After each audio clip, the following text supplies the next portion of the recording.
أعوذ بالله من الشيطان الرجيم بسم الله الرحمن الرحيم الحمد لله الذي جعل الحمد مفتاحا لذكره وسببا للمزيد من فضله ودليلا على آلائه وعظمته ثم الصلاة والسلام والتحية والإكرام على خير خلقه وأفضل بريته حافظ سره ومبلغ رسالاته الذي سمي في السماء بأحمد وفي الأرض بأبي القاسم محمد اللهم صل على محمد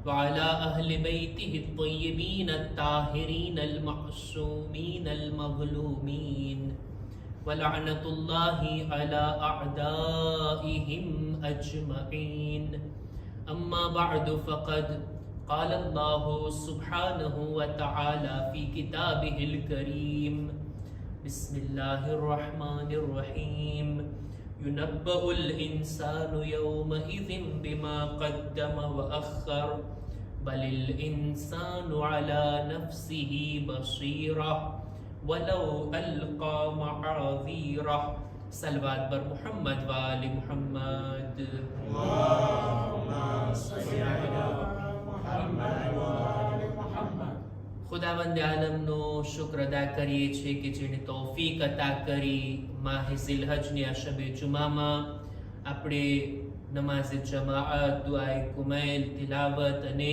ત્યારબાદ ફર્શ અઝા પર બેસીને ઇમામ હુસૈન અલૈહિસ્સલામની મજલિસ બરગુઝાર કરીએ અને કુરાન મજીદ અને માસૂમીનના નૂરાની અકવાલથી પોતાના દિલને નૂરાની કરીએ. ખરેખર આ અઝીમ દિવસો છે, કેવી મુનાસબતો છે આ દિવસોની અંદર. આજની મજલિસ આપણે થઈ રહી છે શબે જુમા 14મી માહે ઝિલહજની શબ. 13મો માહે ઝિલહજનો દિવસ પૂરો થયો અને 14મી રાત. આ દિવસોની અંદર પણ મુનાસબતો છે, એના ઉપર પણ ઘણું બધું બયાન કરી શકાય. ફક્ત ઇશારો કરતો જાઓ. રસૂલે ખુદાનો એક મોજીઝો આ હતો કે એમણે પોતાની આંગળીના ઇશારાથી ચાંદના 2 ટુકડા કર્યા હતા. શક્કુલ કમર જેને કહેવાય. આપણો અકીદો છે આ વાત ઉપર કે રસૂલે ખુદાએ આ મોજીઝો બતાવ્યો અને કુરાન મજીદની આયત પણ આ બારામાં નાઝિલ થઈ કે ઇક્તરબતિસ સાઅતુ વનશક્કલ કમર. આ શક્કુલ કમર ચાંદના 2 ટુકડા થવાનો મોજીઝો આ 13મી માહે ઝિલહજના બને છે. ત્યારબાદ 14મી માહે ઝિલહજ એની મુનાસબતો જ્યારે કિતાબમાં જોઈ રહ્યો હતો તો સૌથી મશહૂર વાક્યો અને બનાવ જેનો જિક્ર બીબી ઝહરાની સીરત સાથે થતો હોય તે છે બાદે ફિદક. રસૂલે ખુદાએ આ તારીખની અંદર 14મી માહે ઝિલહજના રસૂલે ખુદાએ પોતાની દુખ્તરને આ બાગ બક્ષી આપ્યો હતો. આ બાગ એમના હવાલે કર્યો હતો. આ મુનાસબતો છે. અને ત્યારબાદ 15મી માહે ઝિલહજ આવવાની છે આપણા 10મા ઇમામ ઇમામે અલી નકી અલૈહિસ્સલામ.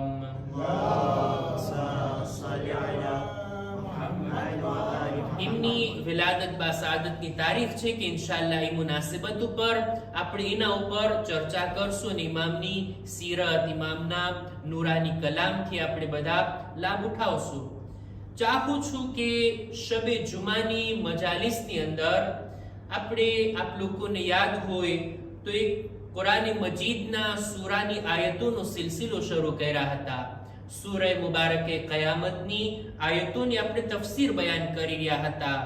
5 શબે જુમા મુસલસલ આપણે સૂરે કયામત કુરાન મજીદનો 75મા નંબરના સૂરાની 12 આયતોની તફસીરને તમારી સમક્ષ રજૂ કરી ચૂક્યા. પણ હવે શબે જુમાના ક્યારેક વિલાદત આવી જાય, શહાદત આવી જાય, કોઈ મુનાસિબત આવી જાય તો દેખીતી વાત છે એ મુનાસિબત પ્રાયોરિટી રાખે છે, એની અગ્રતા હોય અને આપણે એના ઉપર ગુફ્તગુ કરતા હોય. આ સિલસિલો સ્ટોપ થઈ ગયો હતો. આજે ચાહું છું આજની શબે જુમામાં સૂરે કયામતની અમુક આયતોની તફસીર આપ લોકોની સમક્ષ રજૂ કરું. આભાર માનું છું લોકોનો કે જેઓ મજલિસોના સિલસિલાને બરાબર ફોલો કરતા હોય અને આ સિલસિલાને સાંભળતા હોય અને અલ્હમ્દુલિલ્લાહ લોકોના સાંભળવાનું પણ રેન્ક વધારે છે અને મારા સુધી જાણકારી મળતી હોય કે માશાઅલ્લાહ લોકો ઓનલાઈન અને યુટ્યુબ ની અંદર આ મજલિસોને સાંભળે છે. આપણે લોકોના સિલસિલાને જોડતા આપણે કુરાન મજીદના સૂરે કયામતના તફસીરના સિલસિલામાં અહીંયા સુધી પહોંચ્યા હતા કે ખુદાવંદ આલમ એક મંઝર પેશ કરે છે આપણી સામે કે કયામતનો દિવસ કેવો હશે. જરાક તો આપણે તસવ્વુર કરી શકીએ, જરાક આપણા કલ્પનામાં આવી શકે, જો કે પૂરેપૂરી રીતના આપણે નથી સમજી શકતા કે કયામતનો દિવસ કેવો હશે. ઇન્શાઅલ્લાહ જ્યારે બરગુઝાર થશે ત્યારે જોશું. ફઈઝા બરિકલ બસર, ત્યારે કે જ્યારે આંખો હેરાન અને પરેશાન હશે ને બધી બાજુ જોતી હશે. વખસફલ કમર, અને આ ચાંદ બે નૂર થઈ જશે, એનું અંજવાળું અને રોશની ખતમ થઈ જશે.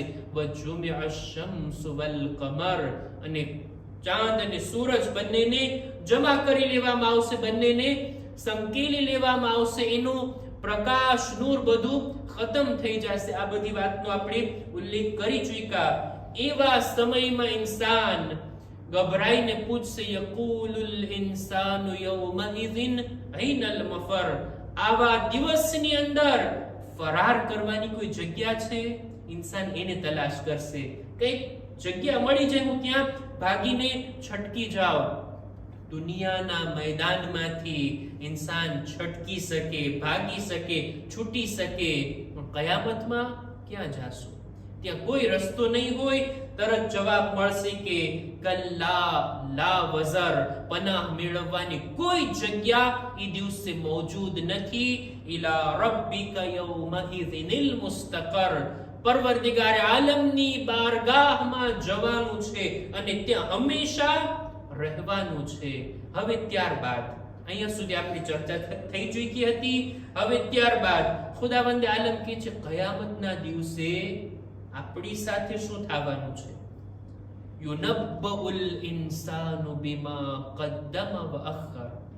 કયામતના દિવસે ઇન્સાનને જાણકારી આપવામાં આવશે એના અમલ વિશે. પહેલેથી એને જે મોકલાયું હશે, બાદમાં જે કંઈ આવ્યું હોય, એ બધા અમલની, બધા કામોની જાણકારી ઇન્સાનને આપવામાં આવશે. તે આ કર્યું, તે આ કર્યું, આ સારું કામ, આ બુરું કામ, આ ગુનાહ, આ નેકી, આ ભલાઈ, આની પર જુલ્મ, આ ખરાબ કામ, બધું ગણાવવામાં આવશે અને બધું એલાન કરવામાં આવશે. કાંઈ બાકી નહીં રહે, કોઈ ચીજ છૂટવાની નથી. બધું બિમા કદ્દમ વ અખર. આ શબ્દના ઊંડાણમાં જ્યારે જઈએ ને તો આપણા પાંચમા ઇમામ મુહમ્મદ બાકિર અલૈહિસ સલામ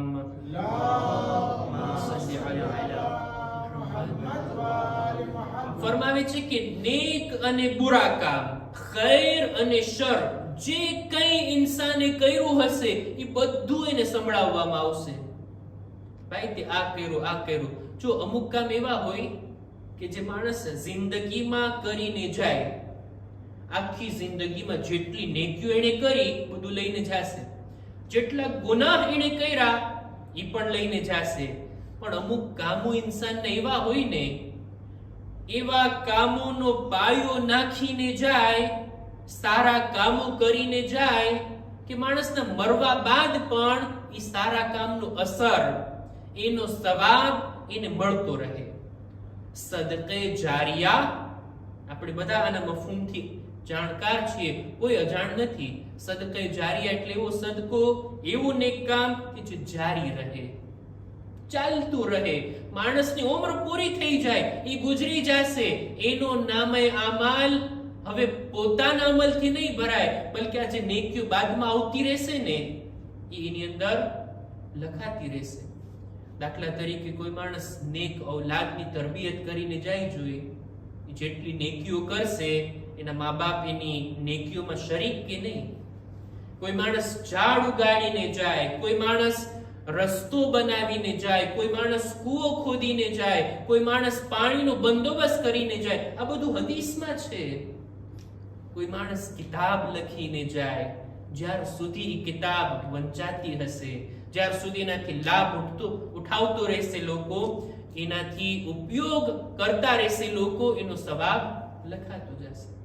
અલ્લામા હાજી નાજી સાહેબ 83 વર્ષ થઈ ગયા, એમના ઇન્તેકાલ થઈ, પણ હજી એમના નામે અમાલમાં નેકીઓ જાતી રહે છે. બુઝુર્ગ આલિમે જે કઈ નેકીઓ કરી, નેક કિતાબો લખી, સારી વાતો લખી, જે કોઈ વાંચશે એનાથી લાભ ઉઠાવશે, સવાબ મળતો રહે છે.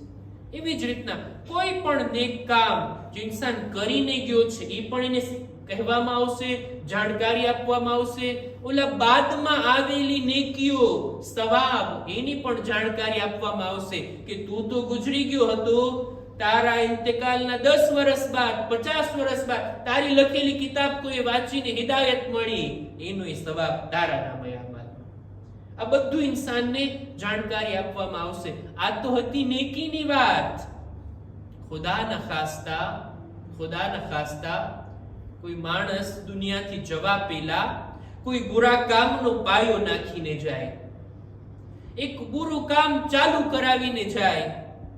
હવે જેટલા લોકો એ બુરાઈમાં ફસાતા રહેશે, જેટલા લોકો એ કામના લિહાઝથી ગુમરાહ થતા રહે, કોઈ એવી કિતાબ લખે કે જે ઇન્સાનના અકીદાને ખરાબ કરી નાખે, ઇન્સાનને ગુમરાહ કરી નાખે, ખુદાથી દૂર કરી દે, હક વાતથી ઇન્સાન મહેરૂમ રહી જાય, બાતિલ રસ્તે, શૈતાનના રસ્તે ચાલ્યો જાય, જેટલા લોકો એ કિતાબથી લાભ ઉઠાવશે, ઓલો લખવા વાળાને એટલા જ કોડા વધારે પડશે ને, એના અઝાબમાં પણ એટલો જ વધારો થશે. એ બધું જેટલું બાદમાં આવશે ને, એ બધું પણ ઇન્સાનને સંભળાવવામાં આવશે.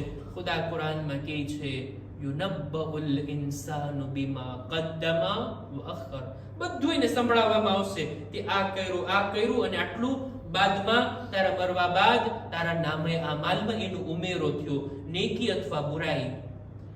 આના અંદર જ્યારે ઇન્સાનને આ બધું જાણકારી આપવામાં આવશે, શા માટે? ખુદાને તો બધું ખબર છે એને શું કર્યું. અલ્લાહના મલાઈકા પણ જાણે છે કે આ ભાઈ કેવા કામ લઈને આવ્યા. ફરિશ્તાઓએ પોતે જ લખ્યું છે ને આ બધું. ખુદ ઇન્સાનને પણ ખબર છે, ઇન્સાન પણ આ વાતથી અજાણ નથી કે હું કેવા કામો લઈને આવ્યો છું, કેવી નેકીઓ લઈને આવ્યો છું. એમ છતાંય કયામતના દિવસે એક મરહલો આ છે કે ઇન્સાનને એના બધા અમલની જાણકારી આપવામાં આવશે. ત્યારબાદ 14મા નંબરની આયત સૂરે કયામતની કે બલિલ ઇન્સાનુ અલા નફ્સિહી બસીરા. ઇન્સાન પોતે જાણે છે, પોતે પોતાના નફ્સને બરાબર ઓળખે છે કે પોતે કેવો છે, મારા અંદર ખૂબીઓ છે કે ખામીઓ છે, હું નેક છું કે બુરો છું, હું ઇબાદત ગુજાર છું કે ગુનેહગાર છું. બધા કરતા ઇન્સાન ખુદ પોતાને બહેતર ઓળખે છે. ખુદા જ કહે છે બલિલ ઇન્સાનુ અલા નફ્સિહી બસીરા. આપણે છઠ્ઠા ઇમામ જાફર સાદિક અલૈહિસ સલામ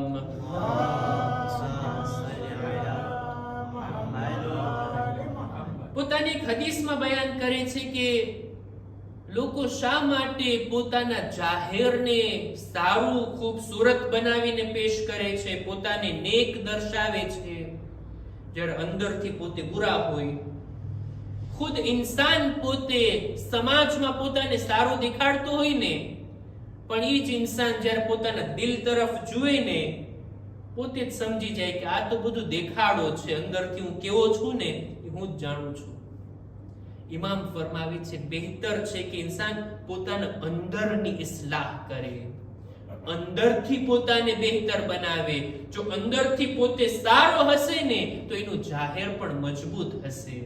પછી ને દેખાડો કરવાની જરૂર નહીં રે. અંદરથી જો ખુલૂસ છે, અંદરથી જ તકવા છે, અંદરથી જ ઇન્સાન નેક છે, તો પછી જાહેરમાં એને બનાવટ કરવાની જરૂર નહીં પડે. એની નેકીઓ એના જાહેરમાં પણ દેખાશે. ઇન્સાન પોતાના કામ ઉપર, પોતાના નફ્સ ઉપર બહુ સારી રીતના બસીરત રાખે છે. અને 15મી આયત આ સૂરાની, વલૌ અલ્કા મઆઝીરા, ઇન્સાન પોતાને બરાબર ઓળખે છે, એમ છતાંય કયામતના દિવસે તોય બહાના લાવશે, તોય એક્સક્યુઝ લાવશે, તો પણ પોતાના ગુનાહ, પોતાની ખતાઓ, પોતાની ભૂલો ઉપર કબૂલ નહીં કરે, સ્વીકારશે નહીં, ત્યાંય બહાના લાવશે અને ખુદાની સામે કહેશે, એ તો આમ હતું એટલે મેં આમ કર્યું, મારા સાથે આવું બન્યું હતું એટલે મેં આવું કામ કર્યું, એવા હાલાત હતા એટલે મેં આવું કર્યું. ભાઈ, એ જગ્યા બહાના લાવવાની જગ્યા નથી. દુનિયાની અદાલતમાં પોતાની બેગુનાહી સાબિત કરવા માટે ઇન્સાન બહાના લાવે, ક્યારેક બહાનું કબૂલ પણ કરી લેવામાં આવે, ત્યાં ખુદાની બારગાહમાં ખુદા ખુદ પોતે ગવાહ છે આપણા અમાલનો, ખુદા ખુદ પોતે ફેસલો કરનાર છે આપણા અમાલનો. અલ્લાહના ફરિશ્તાઓ જાણે છે, હું પોતે ખુદ જાણું છું કે હું ખોટા બહાના લાવી રહ્યો છું. એમ છતાં ઇન્સાન ત્યાં પણ સીધો નહીં રહે, ત્યાં પણ બહાના લાવશે. અને એના બહાના શું કામના? જ્યારે કે કુરાનમાં ખુદા કહે છે ને, કયામતના દિવસે આપણા અમાલ વિશે જે જે હસ્તીઓ ગવાહી આપશે ને, આ પણ એક ટોપિક છે. કયામતના દિવસે આપણા અમાલના ગવાહ ખુદા છે, ફરિશ્તાઓ છે, રસૂલ છે, ઇમામ છે, આ જમીન છે કે જેના ઉપર આપણે ગુનાહ કર્યા, આ જગ્યા છે કે જેના ઉપર આપણે ગુનાહ કર્યા. એટલું જ નહીં, બલકે કુરાની મજીદમાં ખુદાવંદે આલમ કહે છે સૂરે ફુસ્સિલતની 20મા નંબરની આયતમાં કે શહીદ અલૈહિમ સમઉહુમ વ અબસારુહુમ વ જુલૂદુહુમ બિમા કાનુ યઅમલૂન. કયામતના દિવસે ઇન્સાનની આંખો ગવાહી આપશે કે મેં ફલાણી ચીજને જોઈ હતી. ઇન્સાનના કાન ગવાહી આપશે કે હા, આ કાનથી આ માણસે ફલાણી બુરી વાત સાંભળી હતી. ઇન્સાનની આ ચામડી ગવાહી દેશે કે ઇન્સાને શું કામો કર્યા હતા. એમ છતાં ઇન્સાન બહાના લાવશે. શું કામ નહીં બહાના? આ આંખ કહેશે, આ કાન બોલશે, આપણી ચામડી કહેશે કે હા, આ કામ કર્યા હતા. હવે ઇન્સાન ઇનકાર કરી શકે કે ના ખુદા, મેં આવું નથી કર્યું, ગલતીથી મારા નામે આ માલમાં ફરિશ્તાઓએ લખી દીધું. હરગીઝ નહીં. ત્યાં કંઈ પણ બહાના નહીં ચાલે, કંઈ પણ ઇન્સાન એક્સક્યુઝ નહીં લાવી શકે. પણ એમ છતાંય ઇન્સાન એવો છે કે કયામતના દિવસે બહાના લાવશે અને પોતાના કામોની તૌજીહ કરશે, એક્સક્યુઝ લાવશે અને ત્યાં પણ છટકવાની કોશિશ કરશે. કુરાન મજીદની અંદર સૂરે કયામતની અંદર આ રીતના કયામતમાં ઇન્સાનની સાથે શું થવાનું છે એનું વર્ણન કરે છે. ઇન્શાઅલ્લાહ આવતી શબે જુમામાં પણ આપણે ખુદા જો તૌફીક આપે તો સૂરે કયામતની આયતોની આપણે તફસીરને બયાન કરશું. વાતને અહીંયા જ રોકું. આપણે બધા ઈદની મુનાસિબત મનાવ્યા, ઈદ કુરબાન. આપણે અર્ઝ કર્યા હતા મહેફિલ ઈદની અંદર કે જનાબે ઇસ્માઈલને ઝિબાહ કરવા માટે જનાબે ઇબ્રાહીમ મીનાના મેદાનમાં લઈ જાય છે. આ મોકા ઉપર જ્યારે બાપ કુરબાની આપવા માટે તૈયાર, દીકરો કુરબાન થવા માટે તૈયાર, ખુદાનો હુકમ નજરોની સામે છે, એમ છતાંય બાપનું દિલ છે ને, એમ છતાંય ઔલાદ પણ બાપની નજરોની સામે છે ને. જનાબ ઇસ્માઈલ કહે છે, એ બાબા, છરી ચલાવવા પહેલા મારા હાથ પગને બરાબર બાંધી દો, જેથી મારા તડપવાને તમે મહેસૂસ ના કરી શકો, અને તમારા આંખ પર પટ્ટી બાંધી લો, જેથી મારું ખૂન એના ઉપર તમારી નજર ના થાય, ના જાય, અને તમારું બાપનું દિલ નરમ ના પડી જાય. આપણે ખુદાના હુકમનું પાલન કરવાનું છે. જનાબ ઇબ્રાહીમે પોતાના આંખ પર પટ્ટી બાંધી દીધી હતી છરી ચલાવવા પહેલા. શાયરે કેટલી અજીબ વાત કીધી છે कि एक कुर्बानी पे आंखें बंद कर ली ऐ खलील, आंखें खुल जाती अगर ईसारे सरवर देखते. करबलाना मैदान में ઇમામે હુસૈનની કુરબાનીને જ્યારે જોવામાં આવે તો ક્યાંય નથી મળતું કે ઇમામે આંખ પર પટ્ટી બાંધી હોય. નજરોની સામે ઇમામે પોતાની ઔલાદના લાશાને જોયા, એની કુરબાનીને જોયા, અલી અકબરને તડપતા જોયા, એના સીનાના ખૂનને જોયા, એમની સામે આ દુનિયાથી જતા જોયા, બદનથી રૂહ જતા જોઈ. એવી કુરબાની આકા હુસૈનની. અને અઝાદારો, જ્યારે ઇમામે હુસૈન પોતાની આ કુરબાનીને આપી ચૂક્યા, ખુદાની નજરોની સામે ઇમામ જોઈ રહ્યા હતા, ઇમામની નજરોની સામે આ ખૂન વહેતું હતું. ઇમામે આવી રીતના કુરબાનીને આપી છે. જનાબ ઇસ્માઈલની કુરબાની ખુદાએ કબૂલ તો કરી લીધી, ઇસ્માઈલ કુરબાન ના થયા. ઇસ્માઈલને લઈને જનાબ ઇબ્રાહીમ ઘરે પાછા આવે છે. કઈ નહીં, કુરબાન તો ના થયા, પણ ઇસ્માઈલના ગળા પર છરી તો રાખવામાં આવી હતી ને. એક હલકું નિશાન ઇસ્માઈલના ગળા ઉપર હતું. જનાબે હાજરાની નજર જ્યારે એના પર પડી, એટલું રેડા છે, એટલું ગિરિયા કર્યા, હાય મારી ઔલાદના ગળા ઉપર છરી. જો કે અલ્લાહની કનીઝ હતા, નેક ખાતૂન હતા, ખુદાના હુકમ સામે તસ્લીમ હતા, પણ માનું દિલ હતું ને એટલું રેડા કે બેહોશ થઈ ગયા. અમારા સલામ થાય ઉમ્મે રબાબ ઉપર કે જેમણે પોતાની નજરોથી 6 મહિનાના બાળકની એવી હાલતને જોઈ કે બરજસ્તા જબાનથી એક જુમલો નીકળે છે, અમિસ્લુકા યુનહર, એ મારા અસગર, શું તારા જેવા બાળકને પણ ઝિબા કરવામાં આવે અને આ રીતના કત્લ કરવામાં આવે. અલા લઅનતુલ્લાહ અલલ કૌમિલ ઝાલિમીન وسيعلم الذين ظلموا أي منقلب ينقلبون إنا لله وإنا إليه راجعون. परवरदिगार हमारी આ મુખ્તસર ઇબાદતને કબૂલ ફરમા. ખુદાયા શબ જુમા છે, અમારા મરહુમીનની મગફિરત ફરમા. ખુદાયા નેક કામો કરવામાં, ગુનાહથી બચવામાં તું અમને નેક તૌફીક અતા કર.